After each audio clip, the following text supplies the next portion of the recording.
Eh bien, voici la tertroise.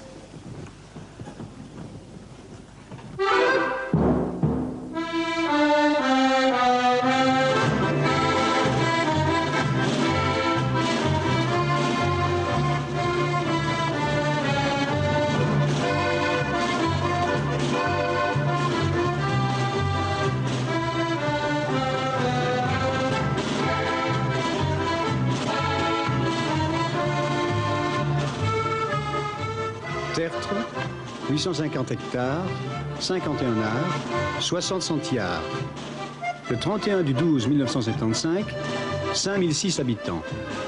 Tertre fait partie du Grand Saint-Guilain avec Beaudour, Autrage, Villeroy, 9 maisons et bien sûr Saint-Guilain.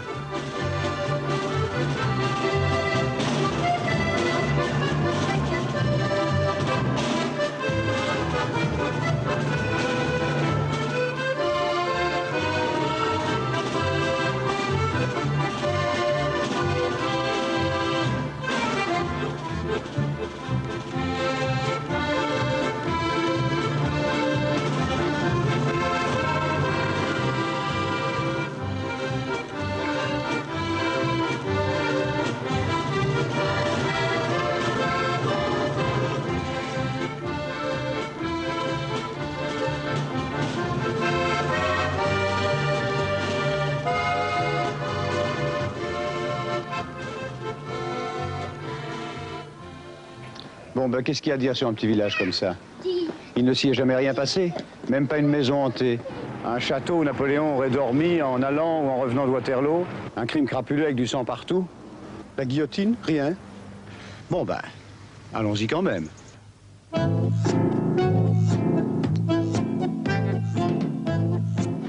D'abord, il y a eu une antique forêt charbonnière.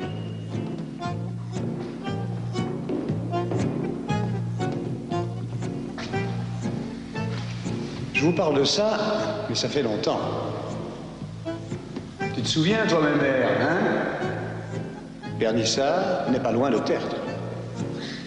Ceci, mesdames et messieurs, sont les restes d'un guerrier franc. Les Francs peuplaient nos régions vers le 5e siècle. C'est le cousin de celui qu'on a découvert à Tertre. Il gisait là, bien au calme, un coup de pioche l'a réveillé. Allez, bouge-toi, Marcel, on construit une usine ici. Il était peut-être là, à côté de sa dame, mais on n'a pas pris le temps de vérifier. Qu'est-ce que vous voulez? Il fallait terminer le four à coque. Alors, l'heure d'ouvrier coûte cher. Pas de temps à perdre avec les squelettes. Hein, Marcel? C'est dommage qu'on n'ait pas continué les recherches. On aurait trouvé des choses intéressantes. Le nom du village, par exemple, Tertre. Autrefois, on disait le Tertre. On pense qu'il devait se trouver ici. Il n'y a pas longtemps, il y avait un moulin ici. Il n'était pas très haut, ce Tertre. Une taupinière. Peut-être qu'il y en avait un autre. Ou peut-être, qui sait, un tumulus franc, justement.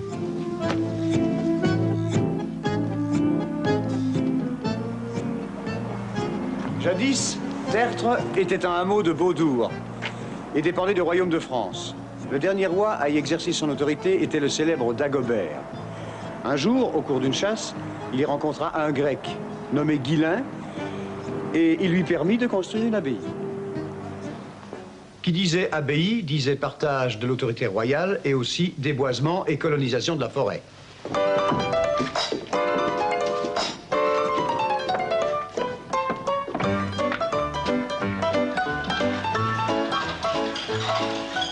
Un jour, Saint-Guilain brillait dans la forêt. Une ours apeurée se réfugia sous sa protection.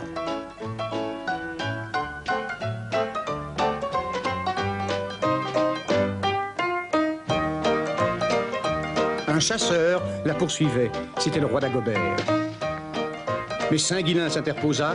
Émerveillé, le roi se prosterna.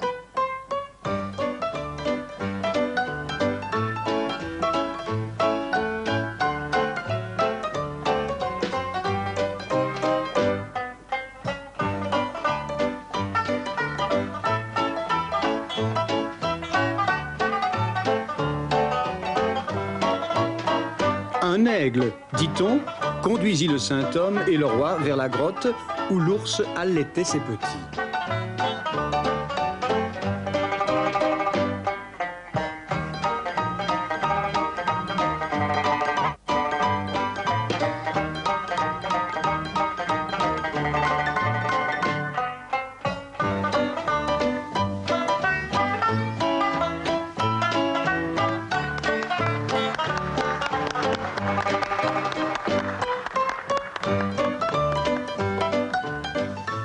Voilà, c'était une légende.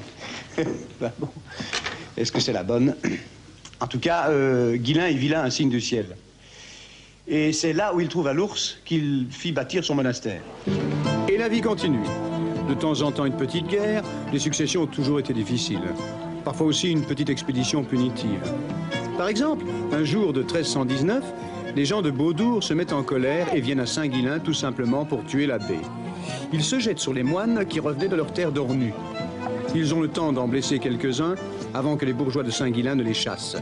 Ils rentrent alors chez eux tout en saccageant les boutiques et en criant « Mort aux faux moines ». L'abbé a protesté auprès de Guillaume, comte de Hainaut, qui n'a pas bougé, ravi sans doute de la leçon faite au trop encombrant et trop puissant abbé de Saint-Guillain. Ça se passait un mercredi, jour de marché. C'était encore le marché le mercredi à Saint-Guillain.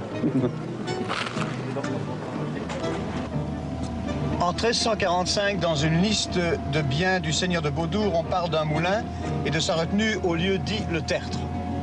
C'est une des premières mentions officielles du hameau. L'eau, c'était la grande richesse à cette époque-là. Il y avait aussi la pêche dans la Haine et les nombreux viviers. Le poisson était très important à cette époque-là. Encore des dates? Bon, d'accord. En 1562, le Hainaut est donné en dot par Philippe II à sa fille, l'épouse de l'archiduc Albert, les fameux Albert et Isabelle.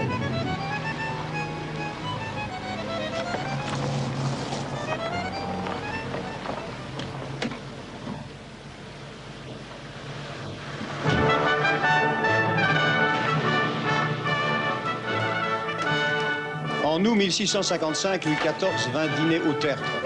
Il fut reçu par le maréchal de la Ferté, qui l'attendait avec un grand appareil.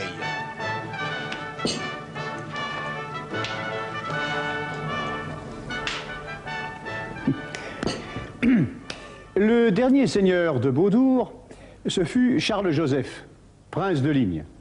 Il fut renversé par la Révolution française, le Charles-Joseph. Avant la Révolution française, il y avait 367 habitants à Tertre. Plus tard, sous Napoléon, en 1807, on commence à creuser le canal qui va de Mons à Condé. Alors, ensuite, ce fut l'indépendance, et puis 1883. Léopold II, roi des Belges, à tous présents et à venir, salut. Les chambres ont adopté et nous sanctionnons ce qui suit. Article 1. Le hameau de Tertre est séparé de la commune de Beaudour, province de Hainaut, et érigé en commune distincte. Article 2. Le nombre des membres du conseil communal dans ces deux communes reste maintenu à 11 et est fixé à 9 pour Tertre. Promulguons la présente loi, ordonnons qu'elle soit revêtue du sceau de l'État et publiée par voie du Moniteur, donnée à Ostende le 29 août 1883.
Le roi et la reine ont appris que les époux Loire, parents de notre ville, célébraient aujourd'hui leur noce de diamant. Nous avons l'honneur de vous prier, de vouloir bien remettre au jubilaire, après avoir donné lecture, le message ci-joint, ainsi qu'une médaille qui vous parviendra par envoi recommandé. Oh,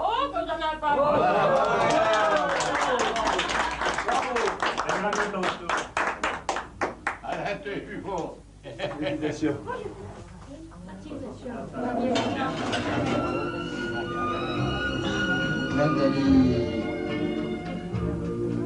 I'm sorry, so sorry, that I was such a fool. I didn't know love could be so cruel.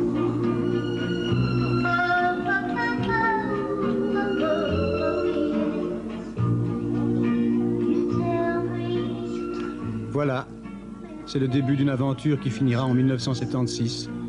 En 1883, il y a ici 2038 habitants, 800 maisons, 40 fermes, 150 cafés. The wrong that's been done.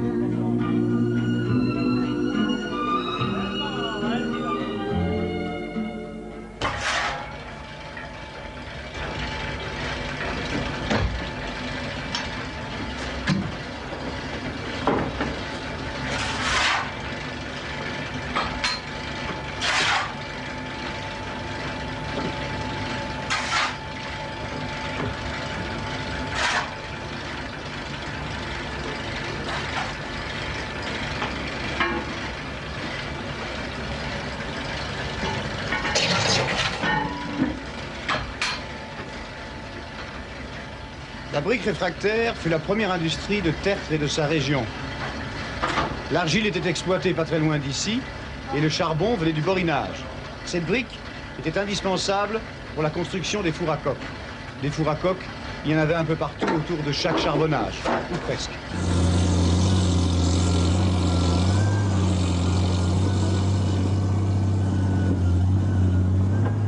De l'argile, il y en avait partout. De l'argile, il y en avait partout ici. C'est une grande bande qui part de Autrage, Villeroy, Beaudour. Il suffisait de creuser, on faisait des grands trous circulaires et la terre était maintenue par des fascines. Les hommes descendaient dans ces puits, pataugeaient dans la boue et remplissaient des grands bacs qu'on appelait des cuvelles. Et ces grands bacs étaient remontés au moyen de treuils qu'on appelait des bourriquets. Les méthodes de travail ont bien changé depuis.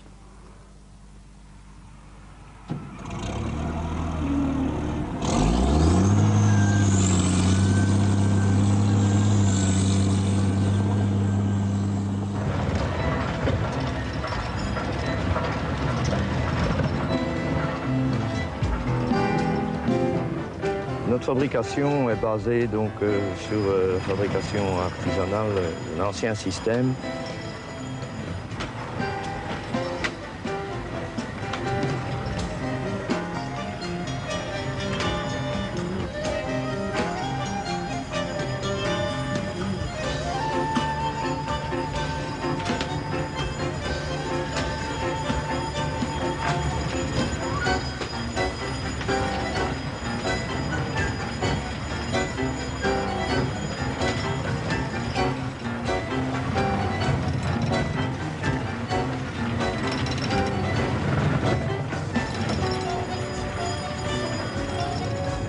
Dans la région, il y avait dans le temps énormément d'usines de réfractaires qui sont pratiquement toutes disparues. Nous sommes encore les seuls d'ailleurs et qui cuisons encore au charbon.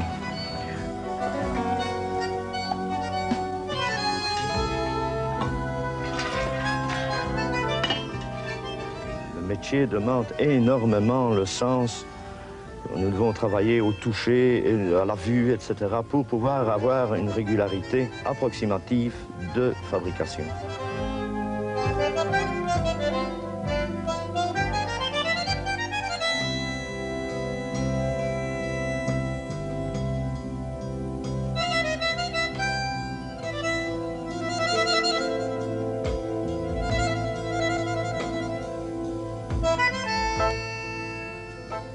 Pendant plus d'un siècle, il y a eu une industrie de la brique réfractaire à Tertre.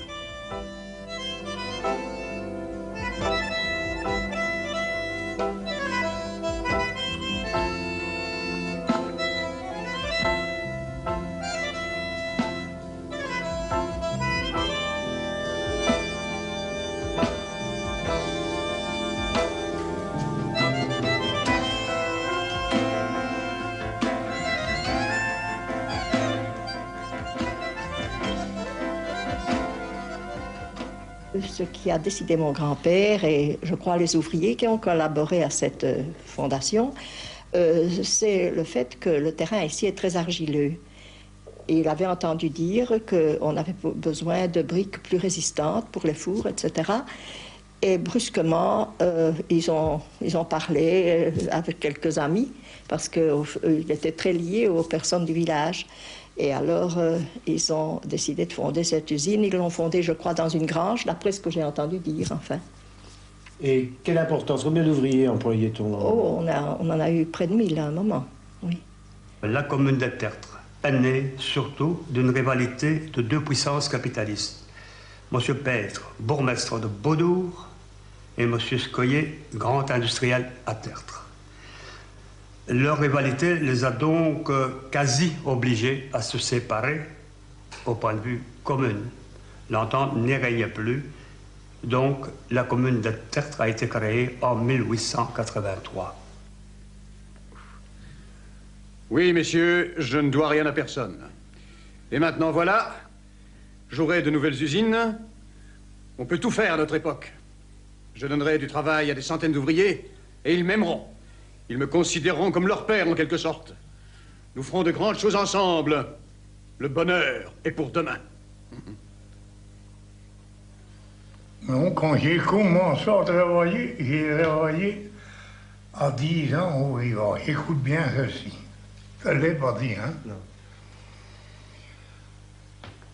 Je gagnais à 150 par jour au Riva. Je gagnais beaucoup plus qu'eux. Et qu'est-ce que vous faisiez là? Ramasse cailloux. Et un jour, je reviens. Parce qu'on finissait vers 11h. On était chez Louis à 11h, 11h15. Qu'on commençait de bonne heure, hein. Et j'arrive chez moi, on me mettait en parlement. Il y a le boulot qui me disait, c'était là, comment le beau garçon de se couiller d'eau. On me dit bonjour en l'entendant, et je sais bien quoi. Il me regrette. Il écrit Madame Bilan. Qui a votre fils? Oui. Il travaille? Oui. Où? Au Rivage. Comment vous allez mettre vos enfants au Rivage? On est en droit à l'usine.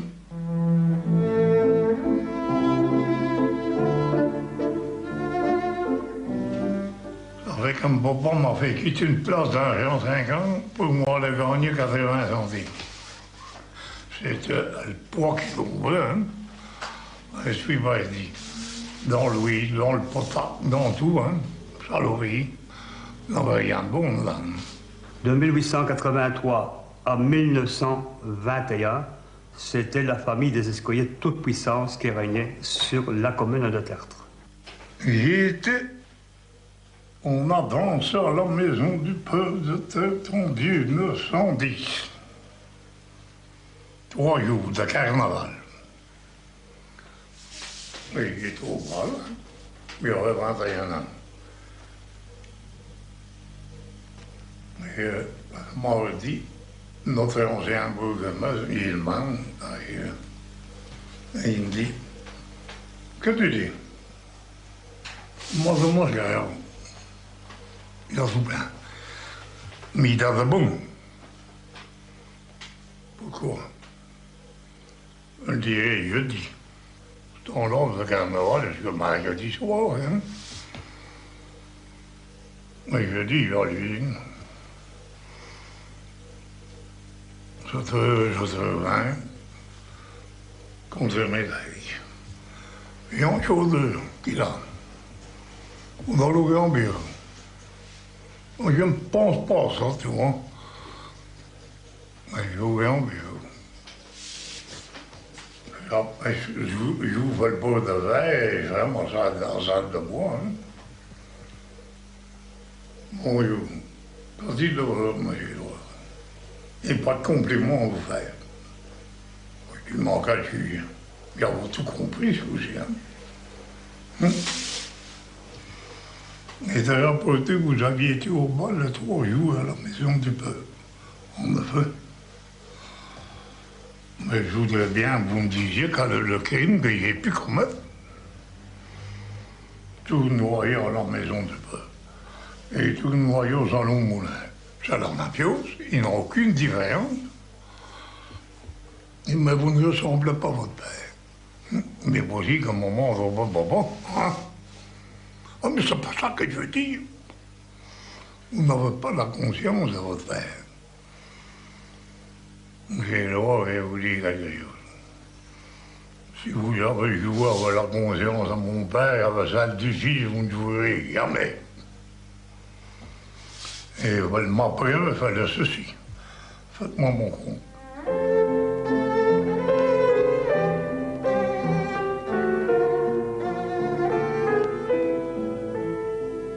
Ici, on a eu beaucoup de difficultés parce qu'il nous fallait lutter contre Scoyen, qui répondait aux terres, Louis XIII. Quand on a eu le gouvernement universel, il a été mieux, hein? À partir de 1921, c'est donc une majorité socialiste qui s'est implantée avec toutes les difficultés que nous rencontrions à cette époque. Il fallait absolument des gens extrêmement courageux pour avoir l'audace d'affronter une telle puissance. Et ce fut le premier bourgmestre, Oscar Gilman. Un homme extrêmement volontaire, quelquefois dur à certains moments, mais il fallait peut-être qu'il soit dur. Avec quelques amis, mais bien souvent des gens plus ou moins indépendants, plus quelques ouvriers courageux. Oscar Gilman était un homme qui avait une petite ferme et s'est mis à la tête de renverser cette puissance qui nous entraînait tous ici d'une façon extrêmement malheureuse. Quand on sait qu'un ouvrier, l'hiver, on le mettait au chômage sans aucune ressource. S'il avait, par exemple, la fantaisie, par sa femme bien sûr, d'acheter quelque chose dans un magasin particulier, le lendemain, il était menacé de renvoi ou il était renvoyé. Parce qu'il existait à ce moment-là le magasin patronal. Le magasin était là. On payait les ouvriers au bureau, et au bureau de l'autre usine. Hein? Et c'était toujours le même argent qui tournait. Tu comprends? Comme ça, ils n'avaient pas de frais à faire. Hein? Ils étaient privés pour faire ce qu'ils voulaient, c'était le maître. Hein? Et, on tournait. Donc, avec le même bourse, on achetait, et on vendait, et on payait le papa.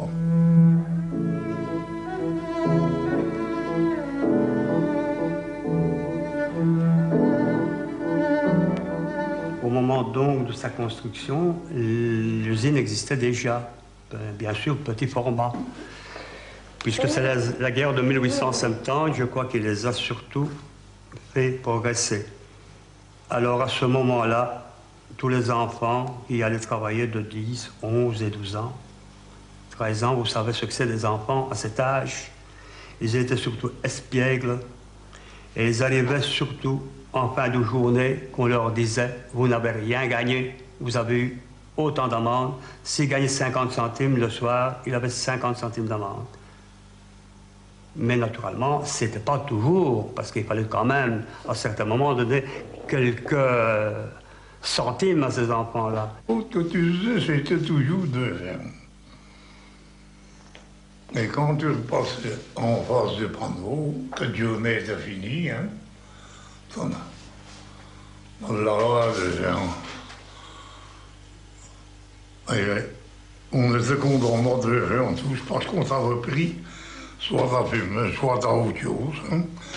C'est comme ça que ça allait. Et là, quand c'est le premier château qu'on a fait, ça. Château de Vielle, il a combien dedans maintenant, il a combien sur Léon. On l'a baptisé Château de Zamant.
Le vendredi 22 août, nous apercevons les premiers soldats ennemis, les éclaireurs Uhlans dont le gros des troupes se trouve cantonné dans le bois de la Princesse de Ligne à Beaudour. Dans l'après-midi, les Uhlans poussent une pointe afin de repérer le terrain jusqu'aux herbières, hameau de Tertre. Ils rencontrent les Anglais retranchés le long du canal de Mons à Condé. Nous entendions les premiers coups de feu tirés de part et d'autre. La nuit fut calme. On sentait qu'une chose terrible se préparait. L'angoisse, la terreur de l'irrémédiable se lisait sur chaque face. Enfin arrive l'aube sinistre. Dans la matinée de ce dimanche inoubliable, de petits groupes anglais avancent en tirailleurs dans le bois de Tertre. Ils cherchent la bagarre. Vers 10 heures, on perçoit quelques détonations. À 11 heures, une déflagration formidable amorce le commencement de la bataille. C'est le sauve-qui-peut général. 4 années de guerre, de privation, de brimade, à Tertre comme ailleurs. On prend des otages, on déporte, c'est la guerre.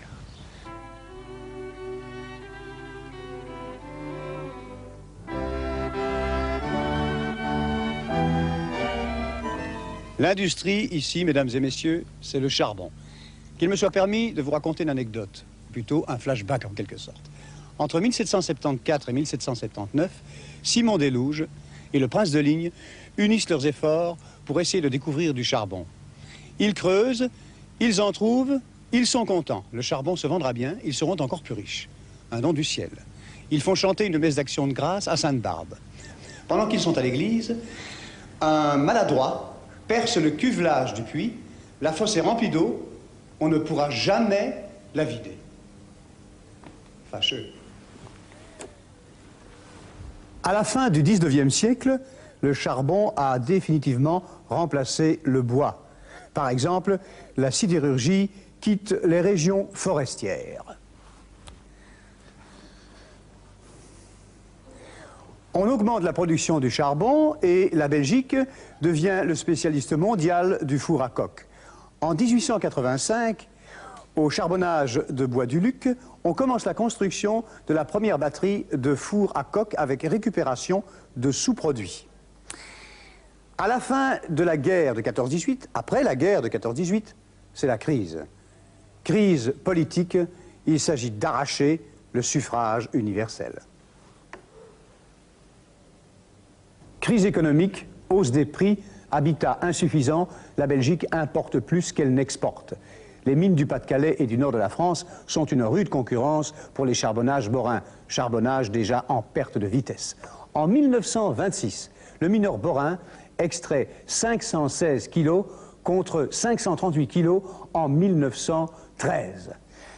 En 1890, la Belgique extrait 4,3% de la production mondiale. En 1938, la Belgique n'extrait plus que 2,4% de la production mondiale. Alors, que faire? Rassembler les forces, créer de nouvelles industries, ou alors, c'est fini.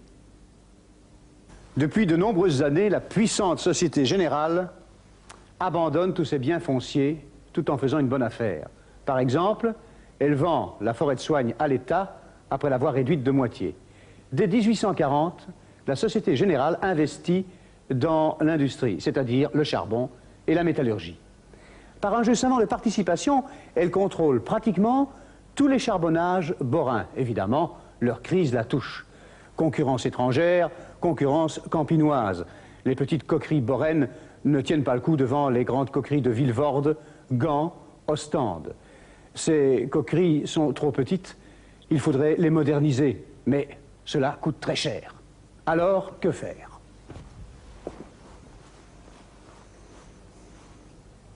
Sous la houlette de la Société Générale, une dizaine de charbonnages s'unissent et donnent naissance à une coopérative qui travaillera leur charbon à façon et surtout qui leur achètera leur fine à coque au meilleur prix. Le coq et les sous-produits restent ainsi leur propriété et ils pourront les vendre au plus offrant. Mais où faire cette coquerie gigantesque? Tertre 1924, début des travaux. Capital 100 millions.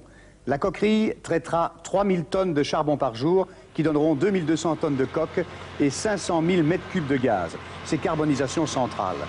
Grande nouveauté, le gaz est distribué dans toute la Belgique, Bruxelles, Anvers, les Flandres, le nord de la France, mais il n'y a pas de distribution de gaz à Tertre. Voilà le nouveau château de Tertre, il faudra s'y faire.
Nous avons d'abord eu les sables, 15 mètres de sable boulant. Un sable boulant, c'est-à-dire un sable, vous prenez un décimètre cube de sable, vous l'enlevez, et bien, n'est-ce pas, 1 heure après, on ne voit plus la place. Pour traverser le sable, n'est-ce pas, il a fallu employer la congélation. Oh, 32 en sous zéro, il faut vraiment travailler. Parce que si on ne travaille pas, on se congèle. Et vous avez rencontré de l'eau en creusant? Ah oui, parfois on avait de l'eau. Il faut compter qu'on avait un chapeau de cuir. Pourtant, il était si épais qu'on peut dire 1 centimètre d'épaisseur. Et malgré ça, ça perçait. Il y avait l'orage par en haut et par en bas, parfois, on avait jusqu'à la ceinture. Et vous travaillez 8 heures dans l'eau comme ça? Oui, on était mieux de mallette. Hein. Bien sûr, on faisait un peu plus, on ne regardait pas, parce que vous voyez, on était tout mouillé. Hein.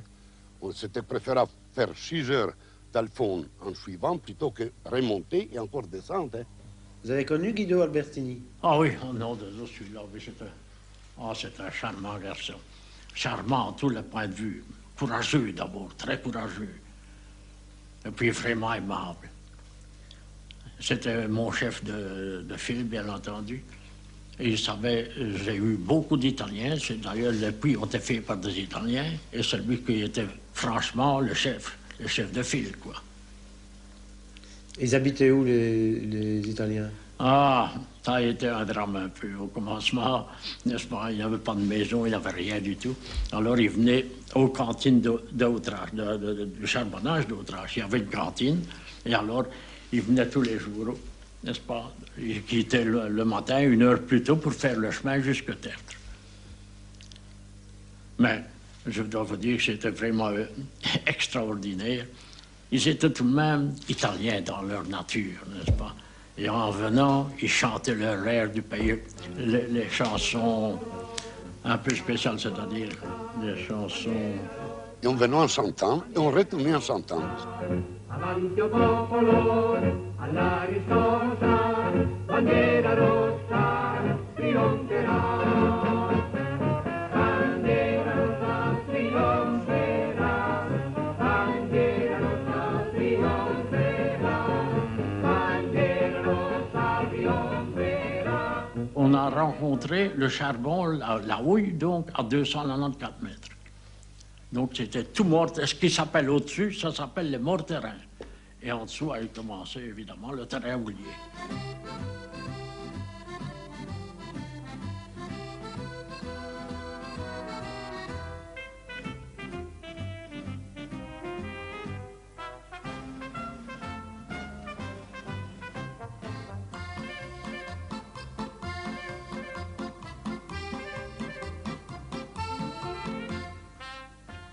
J'ai eu très peu de Belges.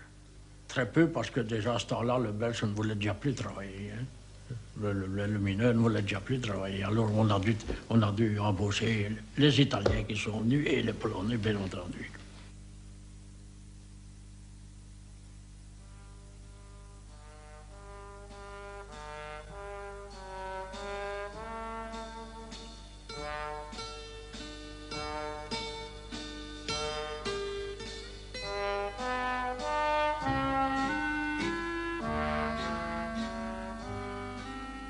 Depuis 1930, il y a toujours eu un fort pourcentage d'étrangers à Tertre. La fameuse limite des 10% au-delà de laquelle commencent les problèmes a été allègrement franchie et il n'y a pas eu de problème majeur. On a été jusqu'à 40% de la population constituée d'étrangers. Un fameux bouleversement pour un village dans lequel il n'y avait eu que 16 étrangers de 1883 à 1914.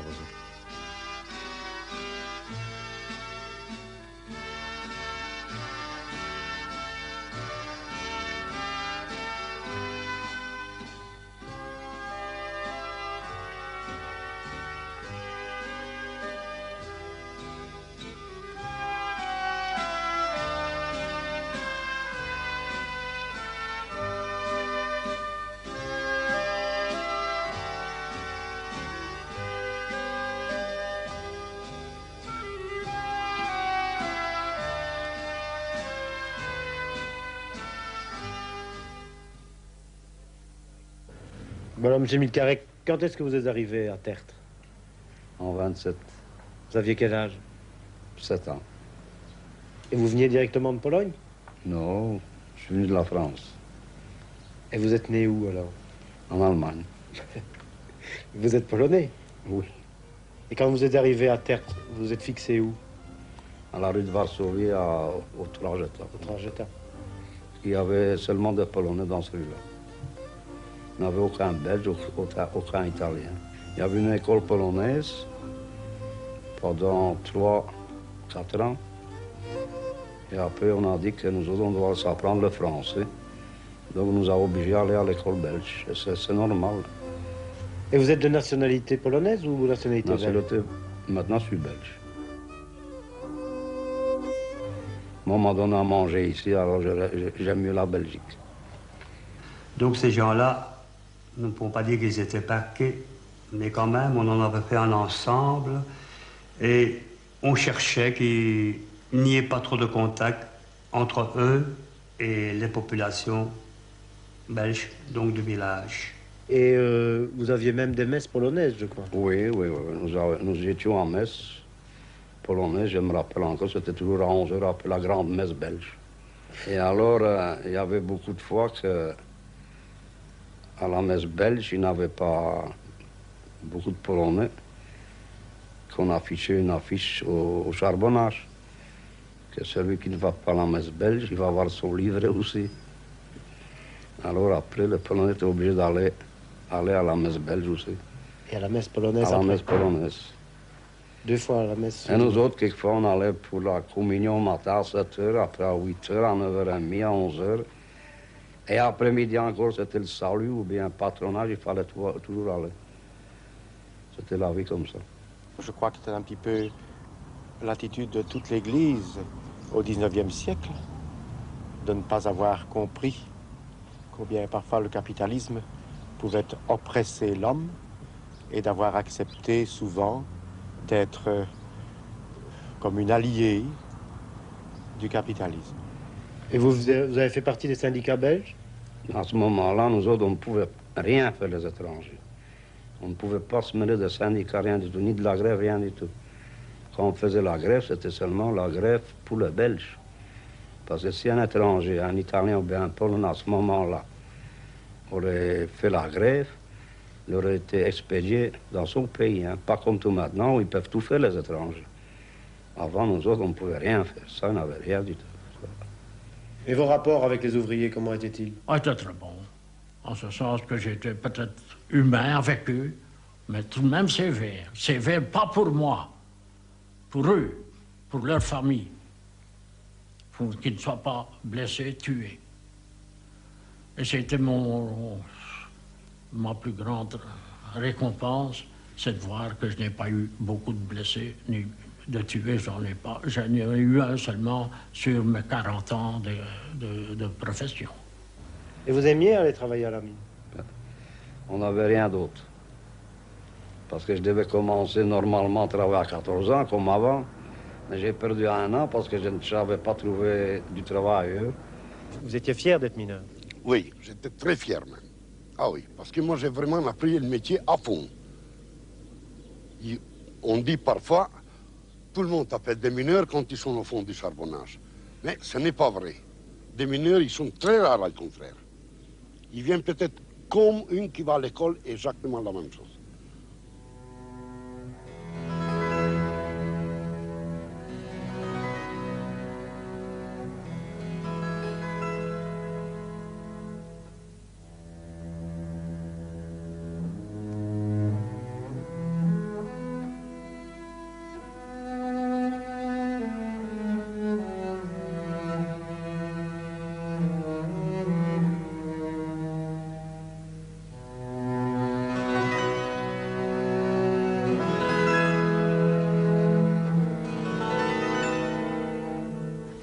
Le charbonnage, monsieur Dardenne, c'est votre vie, ça? Eh oui, toute ma vie. 40 ans de force. Et si c'était à recommencer, je recommencerai. Tout petit que j'étais, je voulais vraiment devenir absolument mineur. Enfin, mineur, en italien, on ne dit pas mineur. En italien, on dit... je ne saurais même pas dire. Je ne saurais même pas dire le monde. Enfin, mineur, voilà. Qu'est-ce que ça vous a fait comme effet quand on a fermé les charbonnages ici? Ah, je n'oserais pas vous le dire.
Si vous vous souvenez bien, chaque jour, Carbonisation Centrale produisait 500 000 mètres cubes de gaz.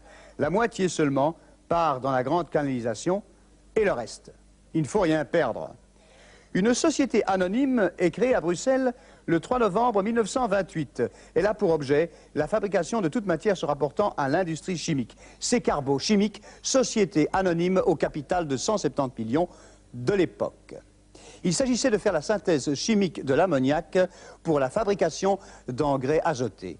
Carbonisation Centrale et Carbochimique, actionnaire principal la Société Générale de Belgique, ont nécessité un investissement de 473 millions en 1928. Ce n'est pas mal. Dès 1932, Carbonisation Centrale traitait 500 000 tonnes de charbon, pour arriver à 900 000 tonnes en 1939. C'est la plus grande coquerie du borinage. Tout va très bien pour la Société Générale.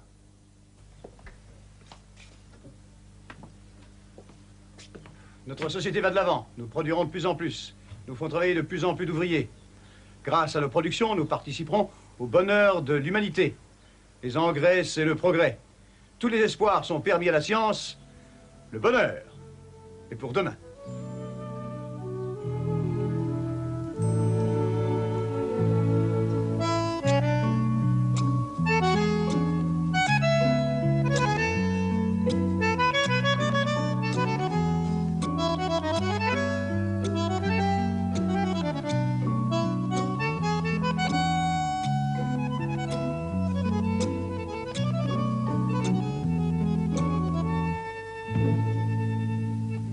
Depuis 20 ans, l'on peut dire que Carbochimique, outre sa spécialisation en azote, a quand même poursuivi une politique où elle pouvait se diversifier en faisant appel à ses propres valences. Je m'explique.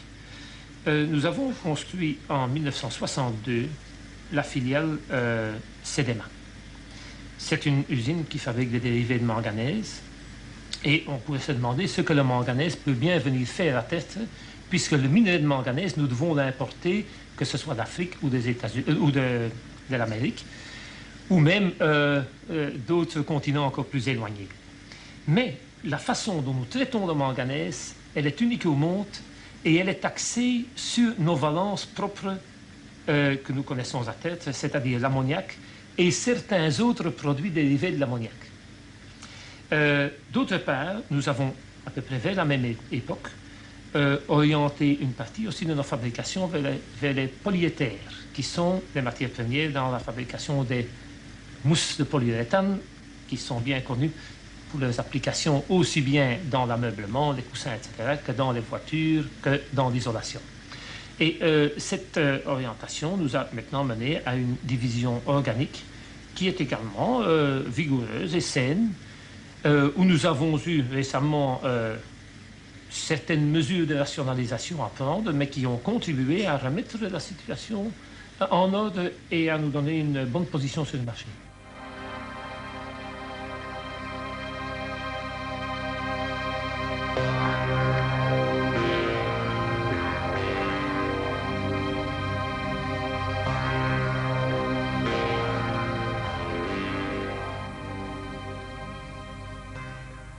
Dire aussi que dans l'usine de Tertre, il règne un esprit de groupe et de camaraderie que j'apprécie énormément et qui d'ailleurs permet de progresser dans la technicité en dépit peut-être de notre éloignement. On sait que Tertre est souvent considéré comme un des recoins de la Belgique.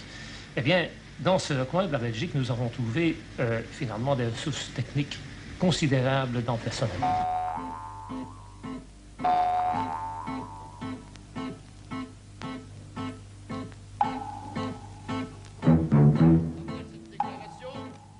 La question précise au patron. Je vous ai téléphoné ce midi. Je vous ai dit la teneur du conflit, les raisons du conflit. C'est un conflit de solidarité. Vous avez puni 2 hommes d'une punition draconienne trop importante pour les faits. Nous n'acceptons pas le licenciement et nous n'acceptons pas que les travailleurs soient déplacés dans l'entreprise. Nous voulons qu'ils soient réintégrés à leurs postes respectifs et qu'il n'y ait pas de suite dans l'exécution de leur travail.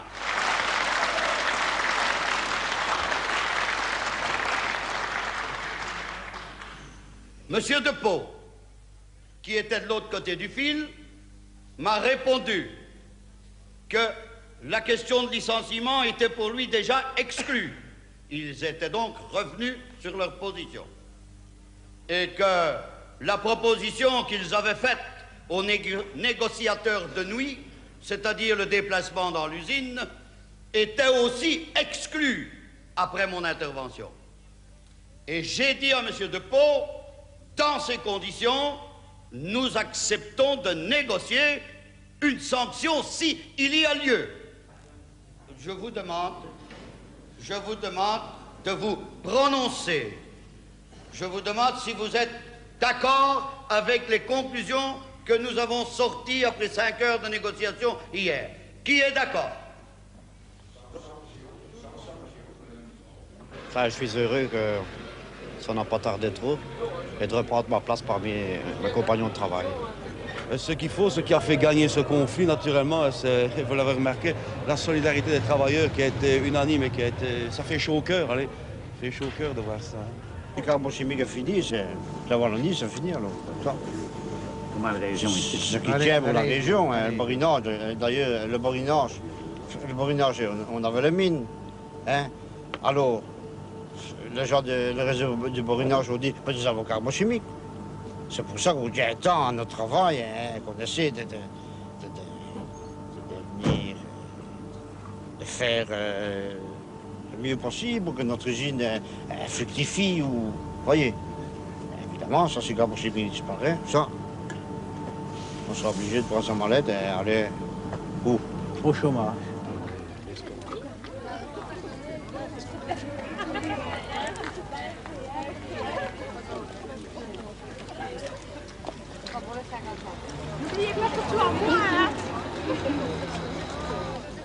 C'est combien de temps que vous êtes au chômage? Depuis le mois d'avril.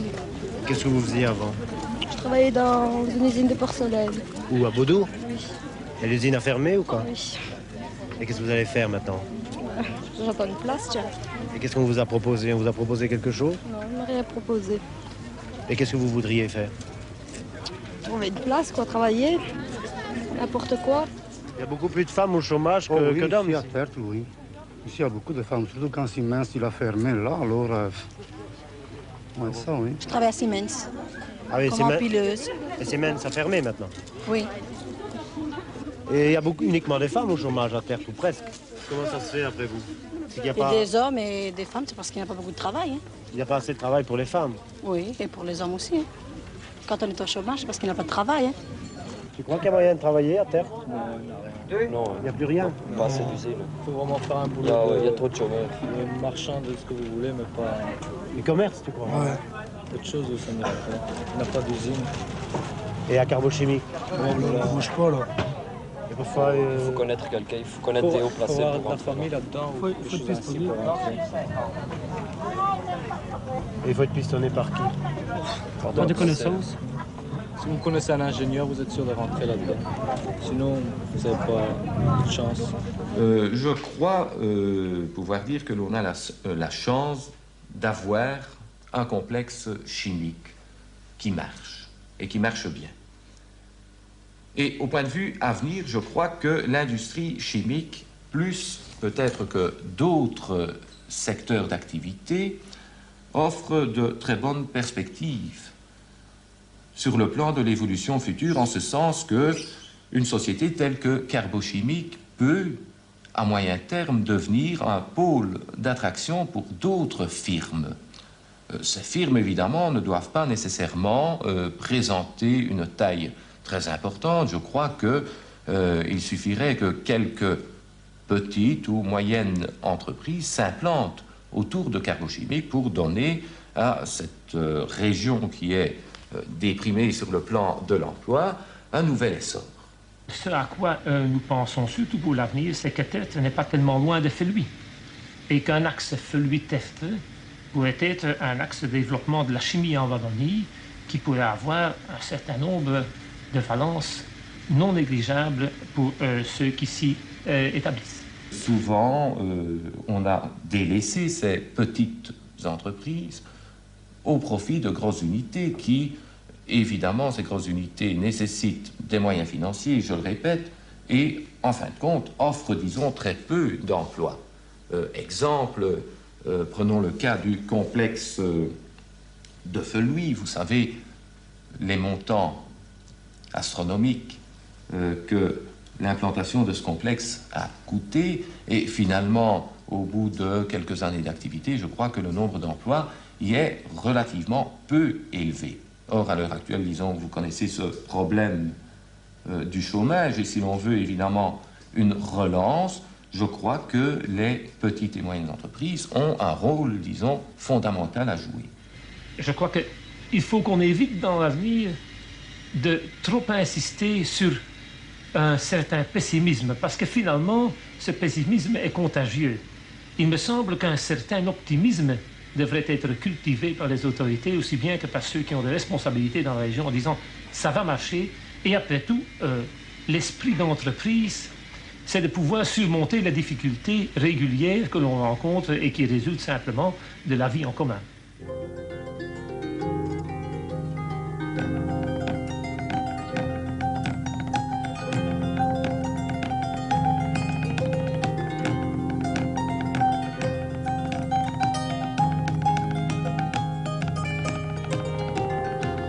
Ce que j'ai surtout apprécié en venant à Tertre il y a déjà presque 25 années, c'est précisément l'accueil sympathique de la région et, je dirais aussi, l'affectivité du peuple de la région. Je crois que le charme de Tertre, c'est en partie la sympathie de l'accueil. Et cette sympathie de l'accueil qui est le fait d'une communauté extrêmement diversifiée, qui comprend, comme vous le savez, plus de 20 nationalités, et de 20 nationalités qui se sont toutes parfaitement intégrées, me semble-t-il, et où le racisme est complètement exempt. Tu es d'origine quoi, toi? Espagnol. Et toi? Italien. Et toi? Grec. Et toi? Espagnol. Oui, italien. Italien.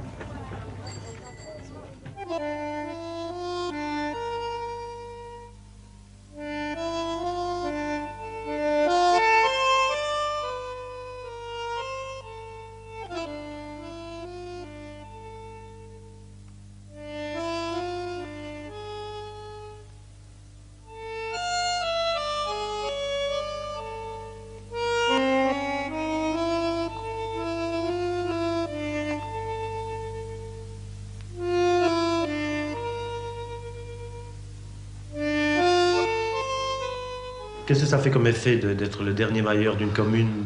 La commune n'existe plus à partir de 76. Écoutez, ça bien sûr, beaucoup d'amertume en tant que notre petit village a cessé d'exister, mais en tant que bourgmestre, mailleur, comme on dit dans la région, pas de regret. J'ai prêté serment à la fin décembre 1976 comme bourgmestre de l'entité nouvelle. Nous avons installé le nouveau conseil communal le 2 ou le 3 janvier dernier. Conseil communal composé de 27 membres, dont 17 socialistes, 8 PSC et 2 PLP. Monsieur le député, comment voyez-vous l'avenir de l'emploi dans la région de Tertre?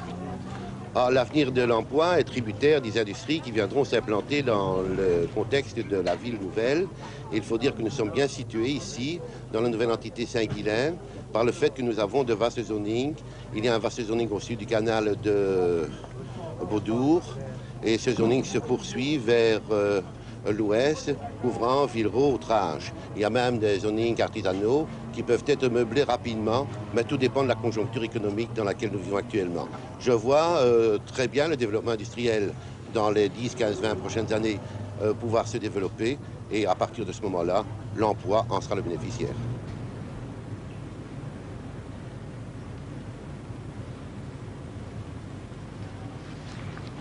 Oui, mesdames et messieurs, grâce à ces industries, notre région connaîtra un nouvel essor et ne faillira pas à sa vocation industrielle. Du travail pour tous, le bien-être et le bonheur pour demain. Ou alors, après-demain.